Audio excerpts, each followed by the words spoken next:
Sector 55 में सामाजिक केंद्र है, उसका नवीकरण हो रहा है, वो 47 लाख का है। कृष्णा कॉलोनी में गली नंबर 1 में पाइपलाइन डालनी है, वो 14 लाख की है। 6 नंबर से जो डिस्पोजल तक है वो 14 लाख की है। राजीव कॉलोनी में देशराज हार्डवेयर वाली रोड, आरएमसी रोड का निर्माण है, वो लगभग 17 लाख का है। ओम वैली रोड राजीव कॉलोनी में, वो भी आरएमसी का रोड है, वो 16 लाख का है। लक्ष्मी डेयरी रोड पर नाले को ऊंचा करने व इंटरलॉकिंग टायर लगाने का काम है, वो 15 लाख का है। रावल पब्लिक स्कूल वाला रोड जो गुड़गांव कैनाल तक का है, वो 8 लाख का है। गांव प्रतापगढ़ में अंबेडकर भवन का निर्माण है, वो 25 लाख का है। वार्ड नंबर 1 में ही सेक्टर 55 राजीव कॉलोनी गांव झारसेतली में 6 नई हाई मार्क लाइट लगनी है, वो 20 लाख की है। सेक्टर 55 में आरएमसी पैच का वर्क है, 14 लाख का है। गांव झारसेतली कोली समाज शमशान घाट का निर्माण है, वो 37 लाख का है। ये है, और बाकी और जो आज समस्याएं बताई है इन्होंने गलियों की दूसरी, वो भी मैं आपको कहके जा रहा हूं। जैसे इनका समाधान हुआ है, जल्दी ही उन सारी समस्याओं का भी समाधान हम करा देंगे। लेकिन मैं कोई लंबा चौड़ा भाषण देने के लिए नहीं आया, ना किसी की आलोचना करने आया, क्योंकि मैं हमेशा कहता हूं आलोचना वो करते हैं जो काम नहीं करते, जो काम करते हैं वो किसी की आलोचना नहीं करते। और मेरे कहने से कुछ नहीं होता। 9 साल में फरीदाबाद लोकसभा में जो भी हुआ है वो सब आपके सामने, मैं कुछ भी बोलता रहूं उसका कोई मतलब नहीं रह जाता। 2014 से पहले क्या था फरीदाबाद और इन 9 सालों में क्या परिवर्तन आया है, मैं देश की बात करूंगा, प्रदेश की बात करूंगा, लोकसभा की बात करूंगा। हाईवे की बात भाई यशवीर जी ने अच्छी प्रचंड ने बताई कि हाईवे की क्या हालत थी। आज एक हाईवे नहीं, आज दिल्ली बड़ोदरा, आप जयपुर जाओ, रणथंभौर जाओ, आज वो बनकर तैयार हो रहा है। आज जेवर के लिए केएमपी और ताज एक्सप्रेसवे जोड़ता हुआ जेवर को जोड़ने के लिए हाईवे का निर्माण हो रहा है। आज इसके अलावा आप देखिए, पलवल का एलिवेटेड पुल हो, नहर पार जाने के लिए दर्जनों 4 लेन के पुल हो, दुधौला में 1000 करोड़ की यूनिवर्सिटी हो, हर विधानसभा में महिला विद्यालय हो, खेल परिसर हो, सड़कों, पार्कों, गलियों का निर्माण हो, बारात घरों का निर्माण हो, और इसको एफएमडीए बनाना हो, डिवीजन बनाना हो, सब डिवीजन बनाना हो, मतलब ये सारी चीजें आपके सामने है। मनावली का पुल अगले 2 महीने में बनके तैयार हो जाएगा। और इस बार 2 साल तो कोरोना के कारण सारे काम आप जानते हैं, लोगों को अपना जीवन बचाना मुश्किल था। ये तो कामों की बात थी, सारे काम पूरी दुनिया में रुक गए थे। अभी हमने एक और नया हाईवे मंजूर कराया है, जो अम्मा हॉस्पिटल देखा है मेडिकल चौक से, वहां से वो नोएडा और गाजियाबाद को जोड़ने के लिए, जिसे हम एफएनजी कहते थे, हम 30 साल से सुनते आ रहे थे कि एफएनजी बनेगा जो नोएडा और गाजियाबाद को जोड़ेगा, लेकिन नहीं जुड़ा। अब हमने वो मंजूर करा दिया, उसकी मंजूरी मिल गई, डीपीआर बन रही है और लोकसभा चुनाव से पहले उसका शिलान्यास भी होगा। और आप देखेंगे, आप बड़कल पुल से, बड़कल चौक से आप नोएडा 7-8 मिनट में पहुंचेंगे, गाजियाबाद आप 25 मिनट में पहुंचेंगे। एक नया हाईवे हमने फरीदाबाद से गुजरवा दिया। अभी जब फरवरी तक ये दिल्ली बड़ोदरा शुरू हो जाएगा तो आप लिख के ले लो, 1 घंटे में मेरठ और 40 मिनट में गाजियाबाद पहुंचेंगे। मतलब फरीदाबाद की कनेक्टिविटी, रेलवे स्टेशन जाके देख लो कैसा बन रहा है। 300 करोड़ की लागत से नया रेलवे स्टेशन, जैसा एयरपोर्ट हो रहा है ऐसा बन रहा है, आपने नोट देखा होगा। ऐसे ही हमने 100 करोड़ की लागत से अब 3 और नए रेलवे स्टेशन, बल्लभगढ़, एनआईटी और पलवल, तीनों रेलवे स्टेशनों को भी हम नया रूप दे रहे हैं, एक्सीलेटर लगा रहे हैं, लिफ्ट लगा रहे हैं। पलवल गए हो तो अभी हमने 3 लिफ्ट लगाई हैं उस पे जाने के लिए। मतलब 100 करोड़ की लागत से इन तीनों रेलवे स्टेशनों का भी हम सुधार कर रहे हैं। मतलब हर क्षेत्र में हमने मैं कभी ये दावा नहीं करता कि सारी समस्याओं का समाधान हो गया, क्योंकि जीवन में समस्याएं आती हैं, सड़कें बनती हैं, टूटती हैं, फिर बनती हैं। लेकिन जो काम एक सांसद के नाते, एक मंत्री के नाते मुझे करना चाहिए था, मैंने ईमानदारी से अपने क्षेत्र के लिए किया है। एक मैं दूसरा ये कहना चाहता हूं, देखिए 2014 से पहले भारत के प्रति दुनिया का नजरिया क्या था, लेकिन आज आप दुनिया का नजरिया देखिए भारत के प्रति कैसा हो गया है। जो दुनिया कभी भारत को अच्छी नजरों से नहीं देखती, आज वो भारत के सामने झुकती है पूरी दुनिया। ये बहुत बड़ा परिवर्तन है। मेरा तेरा क्या हुआ, क्या नहीं हुआ, क्या होगा, बात अलग है, लेकिन 9 सालों में देश कहां से कहां पहुंचा है, देश का रुतबा दुनिया में कैसे बढ़ा है, ये हम देख रहे हैं। मैं तो ईमानदारी से कहो, जो अमेरिका कभी मोदी को वीजा नहीं देता था, उस दुनिया के सबसे ताकतवर देश का राष्ट्रपति बाइडेन ये कहता है, मोदी जी मुझे आपके ऑटोग्राफ चाहिए।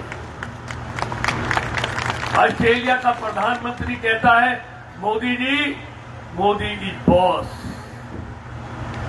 और मित्रों, हमने 2 देशों के प्रधानमंत्रियों को हाथ मिलाते, राष्ट्रपतियों को हाथ मिलाते तो देखा है, लेकिन जीवन में कभी किसी देश के राष्ट्रपति को भारत के प्रधानमंत्री के पैरों को छूते हुए नहीं। और जब उससे पत्रकारों ने पूछा कि आपने प्रधानमंत्री मोदी के पैरों को हाथ क्यों लगाया, तो उसने क्या जवाब दिया मित्रों?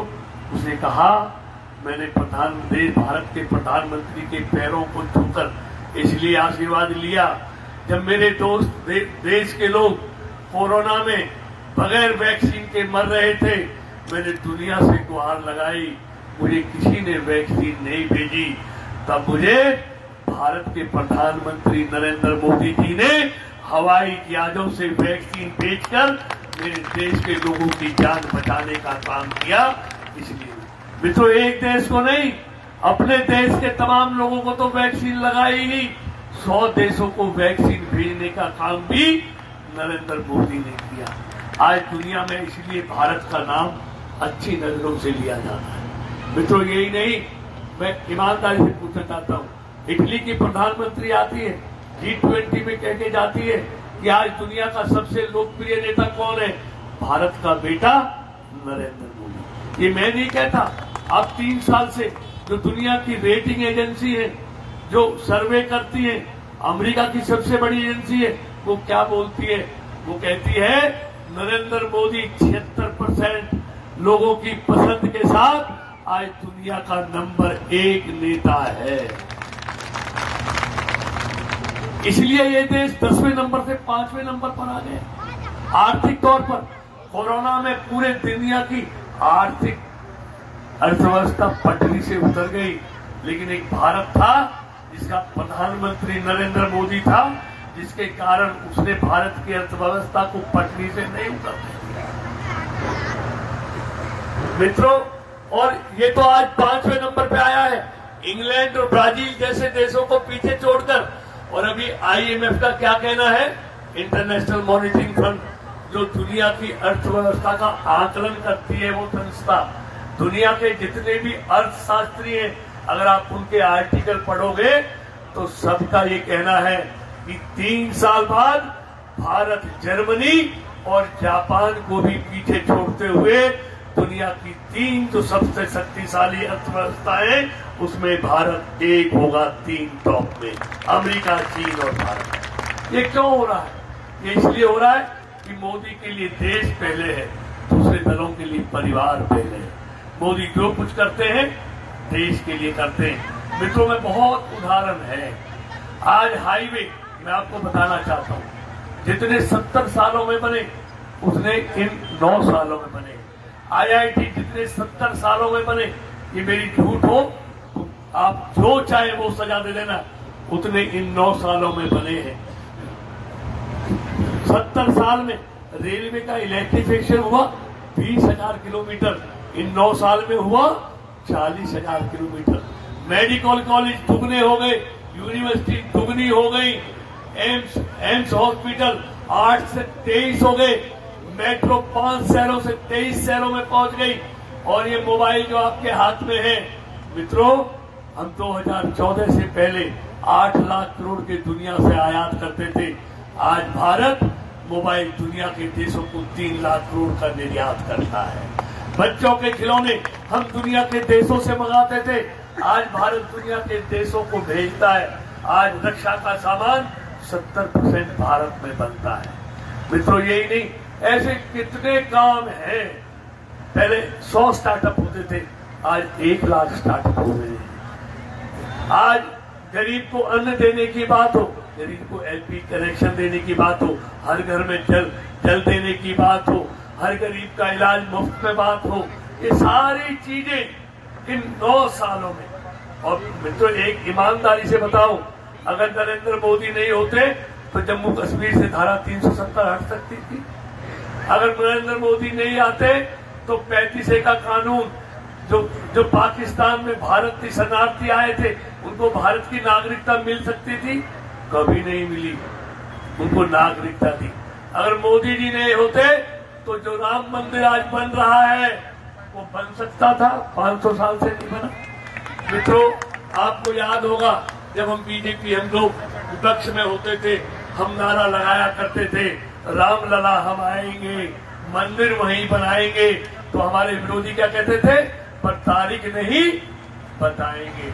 आज तो तारीख भी तय हो गई, 20 से और 24 जनवरी के बीच में रामलला वहां पर विराजमान होंगे, ये तारीख भी तय कर दी है, पूरी दुनिया देखेगी वहां पर। और यही नहीं, हमने अपने देश को आर्थिक तौर पर तो मजबूत किया है, हमने अपनी सांस्कृतिक विरासत को भी मजबूत किया है। आज काशी का स्वरूप देखो कैसा निकल कर आया है। आज सोमनाथ हो, केदारनाथ हो, बद्रीनाथ हो, महाकाल, उज्जैन का महाकाल हो, आज सबका स्वरूप देखिए कैसे उनका स्वरूप उभर के आया है। हर तीर्थ स्थल को हमने भारतमाला योजना के तहत हाईवे से जोड़ने का काम किया है। मेरा कहने का मतलब है कि मोदी जी भारत को आर्थिक तौर पर भी मजबूत कर रहे हैं और भारत को सांस्कृतिक तौर पर भी मजबूत कर रहे हैं। मित्रों मुझे ईमानदारी से बताओ, ये जो कनाडा है ये क्या भाषा बोलता था, आतंकवादियों को पनाह देता है, खालिस्तानियों को पनाह देता है, लेकिन मोदी ने एक झटका दिया तो भाषा बदल रही है ना, बदल रही है ना भाषा। तो आज मोदी, ये मोदी की ताकत नहीं है, ये इस देश के 140 करोड़ लोगों की ताकत है। और मोदी जी ये कहते भी हैं कि मेरी ताकत नहीं है, ये देश के लोगों ने जो मुझे स्पष्ट बहुमत की ताकत दी है, ये उसका नतीजा है कि मैं देश हित में कड़े से कड़ा फैसला ले लेता हूं। मित्रों ईमानदारी बताओ, आज भारत दुनिया में सबसे सस्ता तेल रसिया से लेता है। अगर नरेंद्र मोदी प्रधानमंत्री नहीं होते तो रसिया से अमेरिका तेल लेने देता, लेकिन मोदी ने पहले दिन कह दिया था कि ना हम किसी को आंख दिखाकर बात करेंगे, ना किसी के सामने आंख झुकाकर बात करेंगे। अगर भारत के हितों की बात आएगी तो आंख में आंख डाल के बात करेंगे। ये मोदी जी ने पहले दिन कह दिया था। इसलिए भारत के हितों के साथ नरेंद्र मोदी कभी समझौता नहीं कर सकता। यही कारण है जहां 2014 से पहले जब मंत्री जेल जाते थे, पूरी दुनिया भारत के लोगों को कैसे देखती थी। अगर आपके कोई मिलने जुलने वाले हो, रिश्तेदार हो, आज अगर दुनिया के देशों में जाते हैं, सुनते कहां से आए हो, भारत से आए हो, तो कैसा बर्ताव होता है। और आप देखते दिल्ली की संसद में मोदी मोदी के नारे लगे तो बात समझ में आती है, लेकिन अमेरिकी संसद में भी मोदी मोदी के नारे लगते हैं तो हमारा सीना कैसे चौड़ा हो जाता है। और आपने एक बात देखी होगी कि मोदी कहीं भी जाते हैं तो भारत मां जिंदाबाद के नारे लगते हैं, और जब हमारा विरोधी जाता है तो उसकी सभाओं में पाकिस्तान जिंदाबाद के नारे लगते हैं, क्योंकि उनकी सभाओं का आयोजन करने वाले वही लोग हैं, अल-कायदा के लोग हैं, भारत विरोधी लोग हैं। पाकिस्तान जैसे देश है, चीन जैसे देश है, वही तो चाहते हैं भारत तरक्की ना करे, भारत आगे ना बढ़े। आज पूरी दुनिया भारत की तरक्की को सराह रही है, लेकिन मित्रों अभी भी बहुत देश ऐसे हैं जिनको भारत की तरक्की पसंद नहीं है, एक विकसित भारत उनको पसंद नहीं है। और मोदी जी का संकल्प यही है कि जब भारत आजादी का 100वां साल मनाएगा तब नरेंद्र मोदी इस दुनिया में नहीं होगा, कृष्ण पाल भी इस दुनिया में नहीं होगा, लेकिन मेरा देश तो होगा। तो उस समय मेरा भारत दुनिया का विकसित भारत होना चाहिए, श्रेष्ठ भारत होना चाहिए, विश्व गुरु भारत होना चाहिए। मित्रों, मैं इसलिए कहना चाहता हूं, दशकों के बाद आप लोगों ने देश को एक ऐसा प्रधानमंत्री दिया है जिसने देश के लिए बहुत कुछ किया है। देश के मान सम्मान में इसलिए मैं कहता हूं कि मोदी जी के हाथों में जिस दिन आपने इस देश की तकदीर सौंपी थी, उसी दिन तय हो गया था कि मोदी जी के हाथ में देश का खजाना भी सुरक्षित रहेगा, देश की सीमाएं भी सुरक्षित रहेंगी और देश का सम्मान भी सुरक्षित रहेगा। मित्रों, आज ये तीनों चीज सुरक्षित हैं। विस्तार से मेरे पास कहने के लिए बहुत कुछ है, लेकिन मैं एक बात कहना चाहता हूं। आज विरोधी किस तरह के, यही तो 2005 से लेकर 2014 तक क्या करते थे, क्या नहीं किया इन्होंने देश के साथ। आज ज्यादातर उसमें जमानत में है। फिर ये इनके पास कोई एजेंडा नहीं है, इनके पास कोई विजन नहीं है, इनके पास कोई नेता नहीं है। वरना बताएं एजेंडा क्या है, ये क्या करेंगे देश के लिए, इनका लीडर कौन होगा मोदी के खिलाफ। लेकिन नहीं बताएंगे, क्योंकि जिस दिन मोदी के खिलाफ लीडर बता देंगे उसी दिन पूरा कुर्बा डूब जाएगा, इसलिए बताएंगे नहीं। है ही नहीं मोदी के खिलाफ कोई नेता, लेकिन एजेंडा है कि मोदी को हटाना है, यही एजेंडा है। इसलिए देखिए कैसा अजीब गठबंधन है। प्रदेशों में एक दूसरे के खिलाफ लड़ते हैं, एक दूसरे का गला काटने को तैयार है। कांग्रेस का लोकसभा में नेता जो पश्चिम बंगाल का बहुत बड़ा नेता है, अधीर रंजन चौधरी, आप रोज सुनते होंगे, क्या कहता है कि पश्चिम बंगाल में ममता की सरकार कांग्रेस कार्यकर्ताओं की हत्या करा रही है। लेकिन उनका नेतृत्व क्या कहता है अपने कार्यकर्ताओं से कि मुंह पे ताले लगा लो, अपने कातिलों को अपना रहनुमा समझो, क्योंकि मोदी को हटाना है। यही दिल्ली में जो केजरीवाल है, केजरीवाल के बारे में, पंजाब में केजरीवाल के बारे में कांग्रेस अपने कार्यकर्ताओं से कहती है मुंह पे ताले लगा लो, क्योंकि मोदी को हटाना है। ऐसी अखिलेश कहता है, ऐसे लालू कहता है, ऐसी महाराष्ट्र वाले कहते, शिवसेना वाला कहते हैं कि कुछ नहीं बोलना, चाहे एक दूसरे का गला कट जाए, एक दूसरे की हत्या कर दे, लेकिन बोलना नहीं है, क्योंकि मोदी को हटाना है।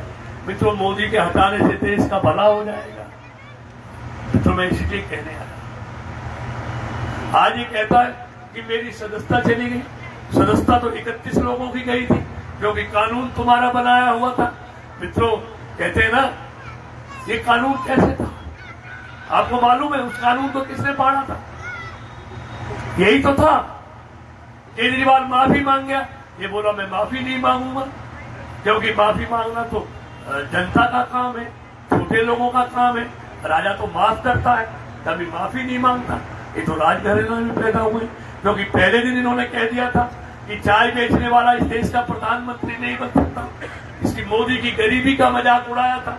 उसी दिन इस देश के गरीबों ने तय कर लिया था, चाहे दुनिया इधर से उधर हो जाए, हम चाय बेचने वाले को ही देश का प्रधानमंत्री बनाएंगे। मित्रों, मैं इसलिए कह सकता हूं, चांदी की थाली में, चांदी की कटोरी में, चांदी की चम्मच से खाने वाला देश का सम्मान नहीं, देश का सम्मान घटा सकता है, ये हमने देखा है। और रेलवे स्टेशन पर चाय बेचने वाला गरीब का बेटा दुनिया में भारत का सम्मान बढ़ा सकता है, ये हम साक्षात देख रहे हैं। कि पैसे वाले ही सम्मान बढ़ाएंगे, ऐसा नहीं है, गरीब का बेटा भी भारत का सम्मान बढ़ा सकता है। और मित्रों, इसलिए मैं कहने आया कि मैंने कहा ना, सवाल मोदी जी का, कृष्णपाल का नहीं, सवाल देश का है। आपके आशीर्वाद से दशकों के बाद देश सही पटरी पर चल रहा है, देश तेजी के साथ आगे बढ़ रहा है, विकसित भारत की तरफ आगे बढ़ रहा है। अभी 46 वंदे भारत चलाई है, जो 6 घंटे की जगह 3 घंटे में पहुंचाती है, और अगले 3 साल में हमने 400 वंदे भारत ऐसी ट्रेन चलानी है देश में, जो आपके सफर को अच्छा बनाएगी। खान पान उसमें देखना, रहन साफ सफाई उसकी देखना, अभी भी आप देखते होंगे। तो इसलिए मैं कहता हूं पुत्रों, इस समय इन ठगबंदरों के जाल में आने का नहीं, वरना वही होगा, फिर ये मंत्रालयों के लिए झगड़ेंगे, फिर हड़पेंगे, फिर घोटाले करेंगे, फिर जेल में जाएंगे, फिर बेल पर आएंगे और देश वहीं पहुंच जाएगा जहां आज से 9 साल पहले था। दुनिया में देश की तस्वीर फिर धूमिल कर देंगे ये लोग। इसलिए मित्रों मैं कहने आया हूं, इस बार का चुनाव सिर्फ भारत में नहीं लड़ा जाएगा, इस बार का चुनाव उन देशों में भी लड़ा जाएगा जो देश भारत की तरक्की को पसंद नहीं कर रहे। जिनको भारत की ये तरक्की पसंद नहीं है, वो हर कोशिश करेंगी देश के अंदर भी और देश के बाहर भी कि भारत की तरक्की को रोका जाए। और वो जानते हैं भारत की तरक्की कब रुकेगी, जब नरेंद्र मोदी को रोका जाएगा। नरेंद्र मोदी नहीं रुका तो भारत की तरक्की को दुनिया में कोई नहीं रोक सकता। इसलिए वो नरेंद्र मोदी पर हर तरह का हमला करेंगे। लेकिन मित्रों हमें विश्वास है, जितने हमले ये नरेंद्र मोदी पर करेंगे उस दिन इनके एक होने से कुछ नहीं होगा। देश की जनता का भरोसा नरेंद्र मोदी में था, है और रहेगा, ऐसा हमें पूरा विश्वास है। क्योंकि देश के लोगों को पता है, इस देश को अगर विकसित भारत कोई बना सकता है तो नरेंद्र मोदी बना सकता है। इस देश को श्रेष्ठ भारत कोई बना सकता है तो नरेंद्र मोदी बना सकता है। मित्रों हम बचपन से सुनते आए थे, कोई महापुरुष पैदा होगा जिसके नेतृत्व में भारत फिर से विश्व गुरु बनेगा। मुझे कहने में कोई अतिशयोक्ति नहीं कि मोदी के रूप में वो महापुरुष भारत को आप लोगों ने दे दिया है, जिसके नेतृत्व में भारत विश्व गुरु बनने की तरफ तेजी से आगे बढ़ रहा है। इसलिए आइए भारत की तरक्की के लिए, विकसित भारत के लिए, श्रेष्ठ भारत के लिए, विश्व गुरु भारत के लिए, दुनिया की तीसरी सबसे बड़ी आर्थिक शक्ति बनाने के लिए आइए हम सब मोदी जी के साथ चलें, भाजपा के साथ चलें। इसी में हमारा भी भला है, जिसमें देश का भला उसमें देश के लोगों का भला। आइए हम सब मिलकर चलें, मोदी के साथ चलें और जितनी आपकी डिमांड आई है मैं आपके सामने लेके जा रहा हूं। वह तो कमी की मुकेश नहीं छोड़ता, लेकिन मैं जल्दी इन सारी समस्याओं के एस्टीमेट बनाकर जो भी 87 लाख की सड़क है उसका वर्क ऑर्डर होना है, उसका मैं जल्दी दिला दूंगा। इन सारी समस्याओं का समाधान निश्चित तौर पर, क्योंकि इसीलिए आपने हमको भेजा है, हम करेंगे। आप इतनी देर से बैठे हैं, इतने संतोष के साथ बैठे हैं, आपने मेरी बातों को सुना, आप सबका बहुत बहुत धन्यवाद। भारत माता की, भारत माता की, नरेंद्र मोदी जिंदाबाद, नरेंद्र मोदी जिंदाबाद। मंत्री जी एक छोटी सी बात हो रहेगी, हमारे जो प्रोफेसर भाइयों की छठ पूजा आ रही है तो ओपी करदम जी के पास हमारी एक 15-16 लाख की फाइल है, जितने भी वार्ड में छठ घाट है उनकी रिपेयरिंग कराई जाए। करदम जी निकाल देना, ठीक है ना, कर देना छठ घाट।